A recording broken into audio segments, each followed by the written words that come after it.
presentation today on progressive tax and the expanding income and wealth inequality of the United States. So, as of 2017, the richest 8 billionaires hold as much wealth as the poorest half of humanity. So, this obviously raises questions about inequality. Furthermore, an analysis of Trump's tax plan by the Tax Policy Center found that middle-class families are looking at a tax cut of about 2%, while the richest 1% are looking at a tax cut of 13.5%. Once again, questions arise of income inequality, of the wealth gap that's growing in America, and of this disproportionate taxation, even tax fraud and tax evasion in some cases. So, to analyze this, we obviously need to look first at what kind of tax system the United States has. Now, they use a progressive tax. So a progressive tax has tax brackets. The higher the income group you are, the higher percentage tax you pay on that income in that group. The other option, of course, is a flat rate tax, and that is a one stable tax rate for all the citizens. Now, let's look at some criteria for this issue. We need to ask ourselves, why is this important? What criteria can we use to evaluate this? So, this is very important because really these issues of inequality and wealth disproportions do lead to greater problems in the United States, like civil unrest even, and overall inequality of how citizens are treated. So, we finally asked the question, to what extent has progressive tax contributed to the disproportionate federal income tax shares paid, this wealth gap, and the amount of tax evasion? So we determined some criteria. Now, the first, the disproportionate federal income tax shares paid. You see, ideally, the highest income tax bracket will have the largest contribution to the federal tax shares paid, and corporations would contribute an even larger portion due to their vast amount of wealth. Now, a progressive tax in that way can create stability, primarily because they are therefore associated with greater income inequality and even a higher likelihood of counter-cyclical fiscal policies, meaning the government can intervene easier, knowing that these different groups are taxed on different levels. Well, the next criterion we have to look at is the wealth gap that's ever growing.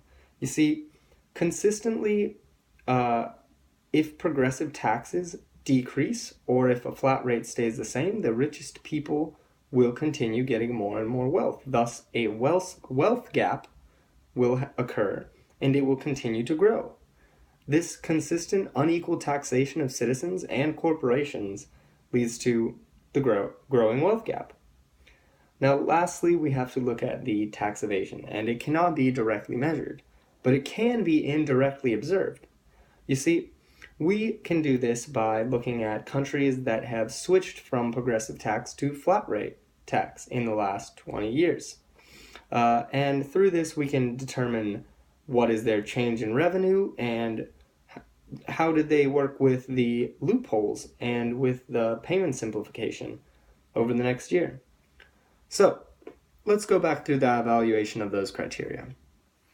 You see, the USA is different from many developing countries because it is already highly developed.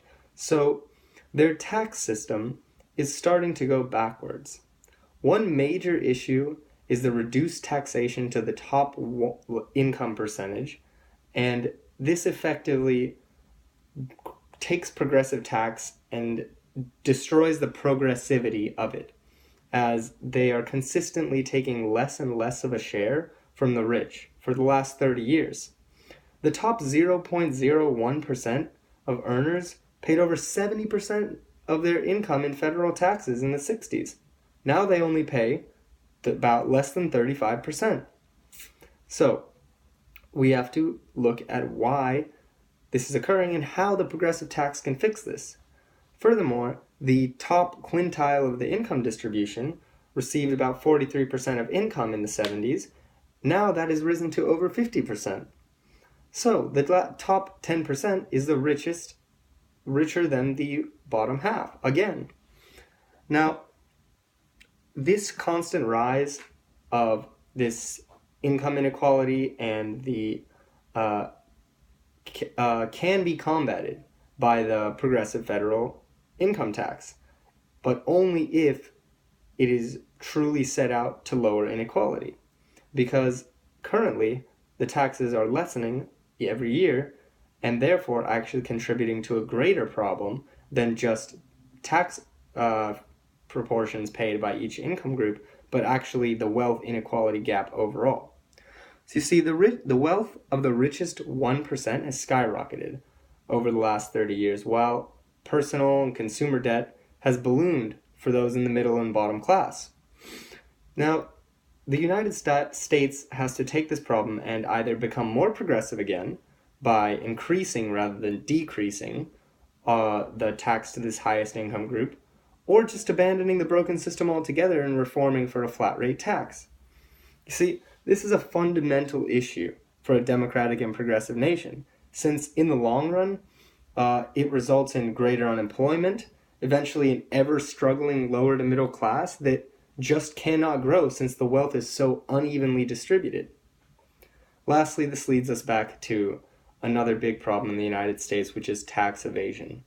You see, with progressive tax, incentives for tax avoidance and tax evasions increase with income.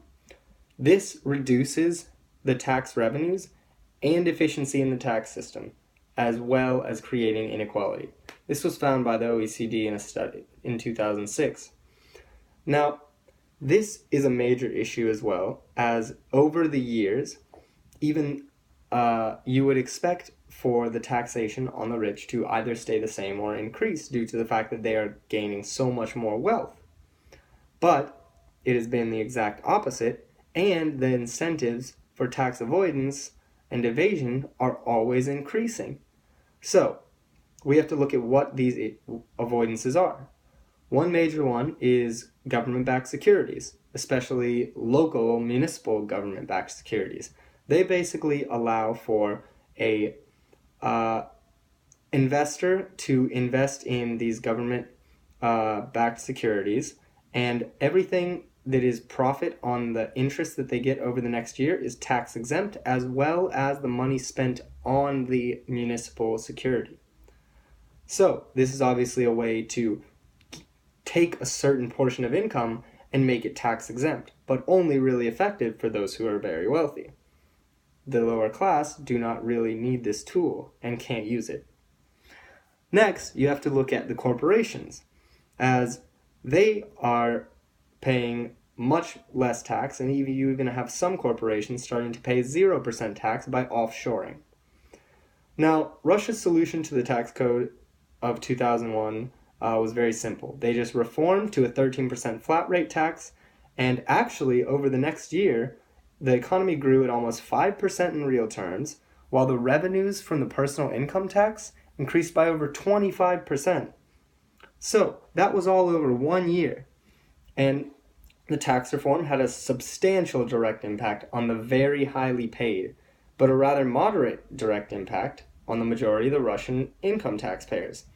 So this means that the wealth gap technically shrank, as the middle and bottom class paid either just as much as they were or less, and the highest income brackets, who were expected to pay a much higher percentage before, actually stopped evading their taxes and paid, and therefore they had a huge jump in revenue collections and a better Gini coefficient than the United States currently does now. So in conclusion, we have to look at these last few tax cuts from the Reagan, the Bush, and the second Bush tax cuts, and they've all massively reduced the tax from the rich. So progressive tax has simply not been successful over the last 20 years and has been contributing to this massive wealth gap. So a final question I leave with you is, How can the U.S. afford to switch to flat rate tax, considering the tax burden on the lower middle class, the predicted tax revenue difference from progressive tax, and the effect on wealth distribution in the long run?